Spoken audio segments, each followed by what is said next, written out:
Hi, I'm Betsy Barbieux, and this is CAM Matters. Come join us today as we talk about board meetings and more of those details about why they're open to the owners and what we can do about that. Welcome to CAM Matters, Condos, Co-ops, HOAs, and beyond. Betsy Barbieux is an informational leader in Florida on community association living, rights, and obligations. She is an expert on the rights and obligations of owners as well as the association. If you live or are planning to live in the state of Florida, there's a good chance you'll be part of a community association.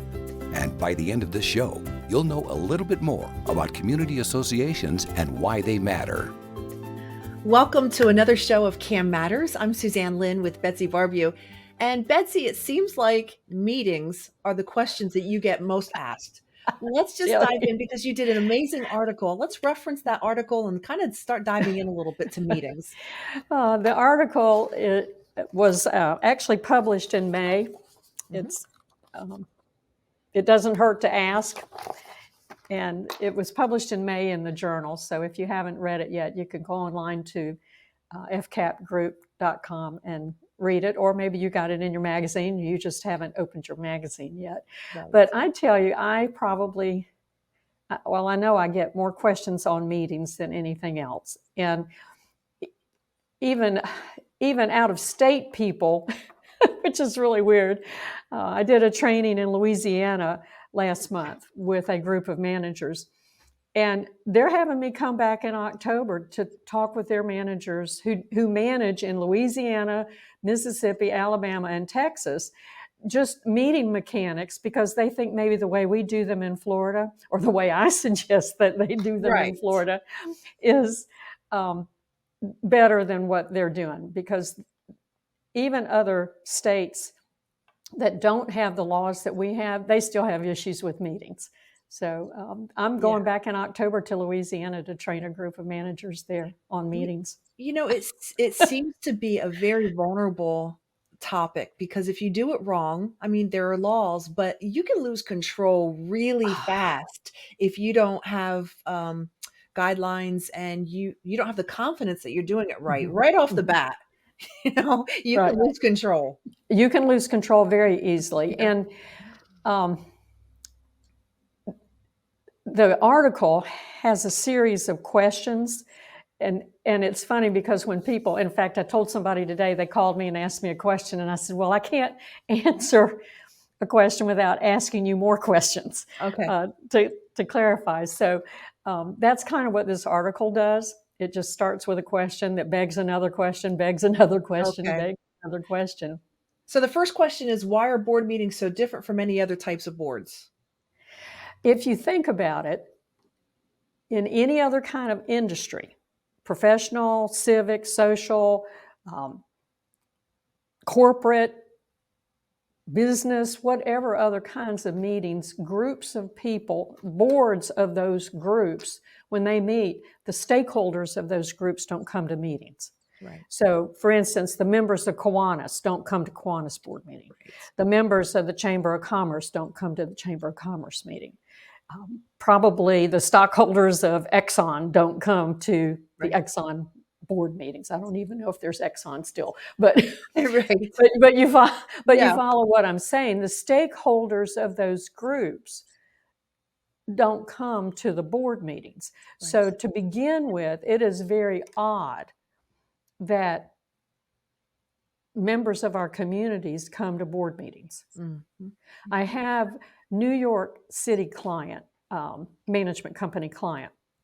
And it's been interesting to talk with them about the differences in the meetings in New York versus the meetings in Florida.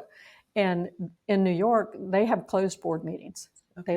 They don't have the owners come to the board meetings. So when I talk to them about this odd phenomena that happens at meetings, it probably scares them to death. Yeah.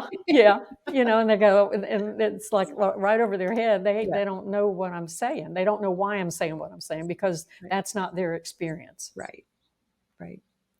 So that question leads to what next question? whatever's next on the It's, list. well, why then do owners get to attend the Florida board meetings? Well, they get to attend. I'm not reading. No, I'm sorry about that. The the the reason they get to come, and this is my reasoning, and it came about. I had time to sit and think of how to answer that question Right. back during COVID. And here's what I began to realize, that in the regular corporation statutes here in Florida, Chapter 617 and Chapter 607, regular board members of just any kind of corporation, not ours, just any kind of corporation, little one, big one, a club or a not-for-profit group, any of those board members are held to a standard of a prudent person. And that's the way the statute describes it. They're to act with the care that an ordinary person in a like position would act. Okay. And a lot of times in the business world, we'll call that the prudent man rule, and then that leads to the prudent business judgment rule. So the prudent person, which is an ordinary person, that's the way board members in any other kind of corporation, for-profit or not-for-profit, are supposed to act. But when you read the statutes for condominium, cooperative, and homeowner associations, when you read those statutes, it acknowledges this prudent man rule, but it elevates, I think, our board members to a fiduciary position. And it says that our board members have a fiduciary relationship to the owners. And I was trying to think about, why did they use that word in addition to the prudent person rule, the ordinary prudent person? Why did they say, yeah, we got this one, but we're going to put you up here, which to me is higher, a higher responsibility? And here's what I came up with. A fiduciary is somebody who handles someone else's assets. And if you think about a financial planner, your financial planner is not going to do anything with your assets that you don't know anything about. Right.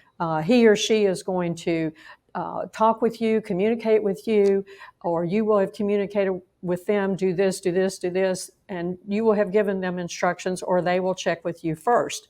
They don't do anything that you don't know about. Similarly, our boards, when they make decisions at board meetings, it could affect the value of someone else's asset. Oh, their home. Absolutely. Right? Yes. Remember, and as an aside over here, remember the board's duty is to protect the property and its value, maintain the common elements and common areas, and enforce the restrictions on the owner's use rights. Remember, this is a business corporate board. They have 3 points of a mission statement to fulfill: protect, maintain, and enforce. As they're protecting the property and its value and maintaining it and enforcing the restrictions, that keeps the value up. And if as they do that or not do that, then it affects the value. So to keep that idea of transparency, the legislators said that board members then have to have their meetings in the open, and that the owners may attend the meetings. Along with that goes then that owners get to know what the boards are going to talk about in advance. So they're supposed to publish an agenda that is specific enough that an owner can look at that agenda and decide if they want to come to the board meeting and hear that discussion. Okay. Now that published agenda, along with the notice, is very, very clear in Chapter 718 and Chapter 719, the Condo and Co-op statute. It's not real clear that you have to publish the agenda in a homeowners association. Okay. There are some ambiguous parts of that statute that you would have to kind of back into the fact that you should publish the agenda.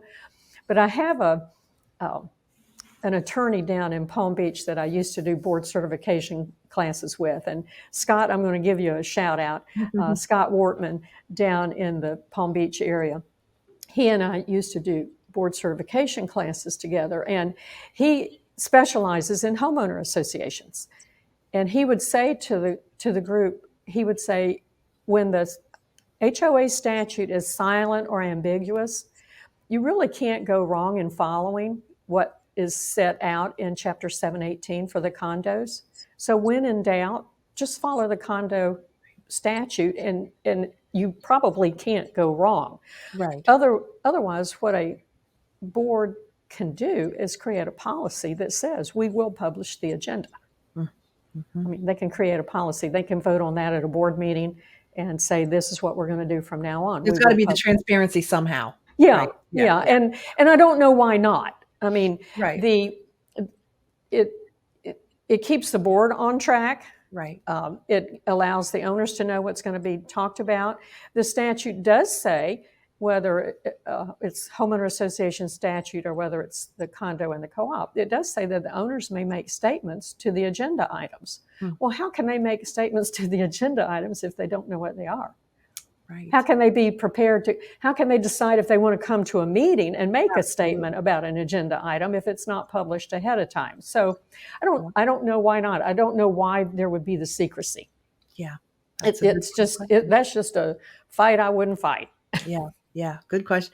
Let's take a break and come back to more questions about the article that you wrote on board meetings. Okay. All right. Thanks. Are you ready for a new career? Do you have skills or interest in management, real estate, construction, maintenance, accounting, strategic planning, project management, budgets, human resource management, lawn and landscaping, pool services, or any other expertise needed to operate a community association? If you do, community association management could be for you. For more information, feel free to email Betsy at betsy@floridacamschools.com or visit the Florida Cam Schools website at www.floridacamschools.com. Florida Community Association Management continues to grow. Career opportunities abound. And welcome back to the show. We're talking about an article that Betsy had a chance to write for which magazine was it? Who do you? The Journal, the Journal, the Florida Community Association Journal. And we're talking about board meetings, why they're done a little bit different. And that's probably the number one question Betsy gets asked the most. So one of the questions that I think could take this whole segment is, aren't board meetings supposed to be informal Q&A sessions with the owners? I'm going to wait for your head to pop off. No. I'm going to let my head explode. No, these are not informational meetings for the owners. And that is what they have turned into, and that is what gets so out of hand. No. The board. So let me just get this straight. It's no, right? No, the answer is no. These are not informational meetings for the owners.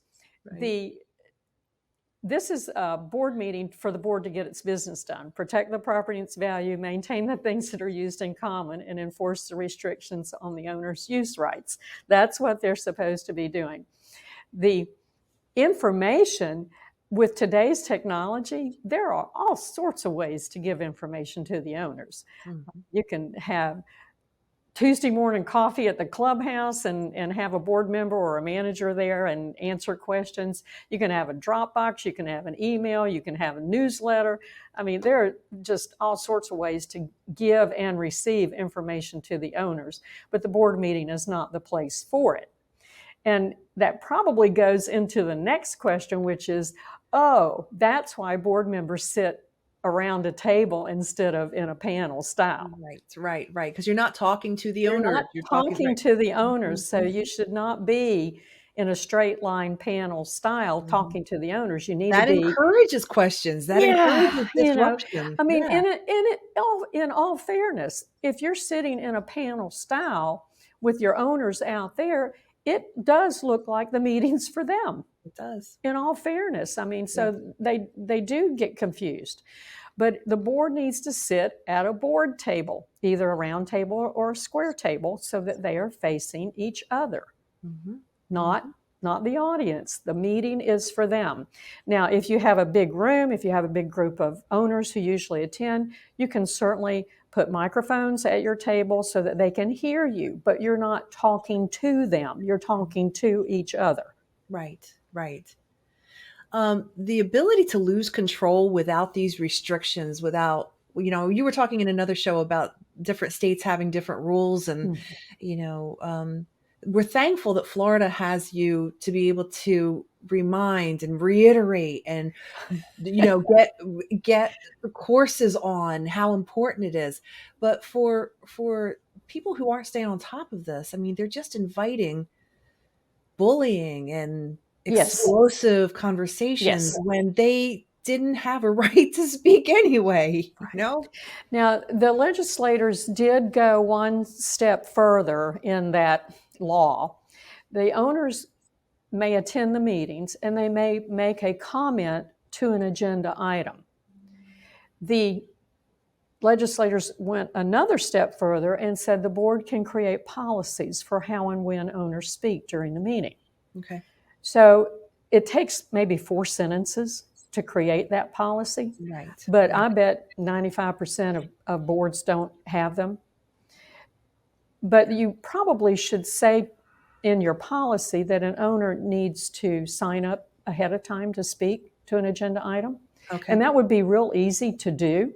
At the beginning of the meeting, you take each agenda item and put it on a separate piece of paper, lay Mhm. those papers out at the entrance when the owners are coming in, and they can sign up to speak to whichever agenda item they want. Those Yeah. papers are gathered up before the meeting and given to the chair or the secretary or the manager. And then when you get to that topic in the agenda, the owner is called on, and then they need to come up to the board table. They can stand at a lectern or something, and if it's a big room, they can have a microphone, but they need to come out of their seat and come up to the board table and speak to the board at the table. It's not Q&A, it's not an argument. They may make a comment. The chair should say, "Thank you for your comments," and then the next person's called up. It's not Q&A. It's not Right. an argument. Right. And I think what happens is that people are allowed to yell their comments from where they're seated, back here in the back somewhere. And then it gets the person next to them going like this, saying, "Tell them this, tell them Right. that, tell them this, tell them that." And pretty soon you just end up with people arguing and yelling and Yeah. screaming. Emotions rise. Yeah. Mhm, Yeah. Yeah. mhm. And there's this thought that the board then is going to act on my comment or my demand, Mhm. or the board is going to answer my question. And Mhm. when they don't or can't, then it makes people even more angry. Right. And we do have violence at meetings. We do have communities that historically have violence, and people um, get way out of control, so they will have sometimes off-duty police officers at the meetings, Wow. or they'll call 911, Mhm. or they'll have an attorney there to try to keep the peace. Mm. And I think that if you planned a little bit better ahead and then Mhm. educated the owners, educate the owners of the purpose of the meeting. Right. Most places that I'm invited to speak and give that information to boards and owners, most of Mhm. the time when I give that information, the owners go, "Oh, we thought these meetings were for us." Sure. And once they understand they're not for the owners, then things could go better. Sure. Two things come to mind, besides the violence. That's just a definite negative of emotions running because there's no control over the board. First of all, it's bad for morale for a Mhm. board that needs to keep fully fully boarded. I mean, Yeah. it's hard if you're going to, argue, and who would sign up for a free Well, abuse exactly. session? And then the second thing is these are your neighbors. So Yes. what you're arguing about in the clubhouse Yes. is going to go Yes. to the backyard. Yeah. So it's Yeah. it's it's not just a simple rule. No. This is No. really important. It. You wonder then how our boards keep all of their seats filled Right. and Fully boarded. reboarded, boarded, keep them boarded.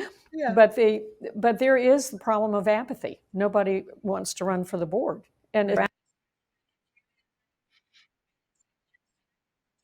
Mhm. Mhm. Way to coach managers to be more involved in board meetings and to use their hand or stop. We need to move on. I think you're ready to vote on this. I think you've talked about this enough. You can make a motion. I really, really wish managers would step Wow. up more to help co-facilitate that Right. meeting. Right. Now, granted, there's some presidents, there's some chairs that will absolutely not let the manager be involved. But I'm not, if I'm there, I am not going to let that meeting get out of control. Right. We will do something about it. Absolutely. Betsy, some final thoughts on board meeting, because I want to move into quickly just recapping what's coming up with the YES convention. The board meetings, there is a better way. Mm-hmm. And they should not be contentious. They should be orderly. You should be able to get in and out in an hour, hour and a half. They shouldn't last any longer than that. And sometimes you don't need a board meeting every month. So you might think about that. You might not have enough business to do every month. Good last thought. So the YES, Yearly Educational Summit coming up in just a couple months. You want to just touch on that real quick? Yearly Educational Summit is coming up August 10th and 11th here in Leesburg, Florida at our Venetian Center.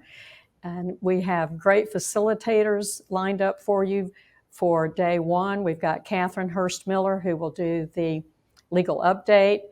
I will be facilitating the rest of day one. And then day two, we will have, let's see if I can get them all. You've got a good list, though. Yeah. We have a good list. We have Mitch Drimmer. We have Matt Queasley. We have Joe Casalese, and we have Phil Massey and Nagar Sharifi, who will be doing the breakout sessions on day two. We also have great sponsors, with Vice Painting being our platinum sponsor, and we are so grateful for them. They allow us to have the beautiful venue that we have. Yep. Breakfast and lunch taken care of. Breakfast and lunch taken care of. There's going to be some little cocktail. Happy hour tickets after day one. And Miss Debbie is going to be cooking for us again. You got to love that. And there's spots still available. Yeah. Yeah. Okay. And to contact Betsy for that? Plenty of seats. You can sign up at floridacamschools.com or call me 352-326-8365 or email me, Betsy@floridacamschools.com. Betsy, thank you so much. It's a great session today about board meetings and the whys. Why? So, thanks again. And we'll catch up with you next month. Okay. See you. Thank you for listening to CAM Matters. Be sure to subscribe so you don't miss any future episodes. For more information, feel free to email Betsy at betsy@floridacamschools.com or visit the Florida Cam Schools website at www.floridacamschools.com. Information provided on this show is general in nature and does not constitute legal advice. Please contact a licensed attorney for your specific situation.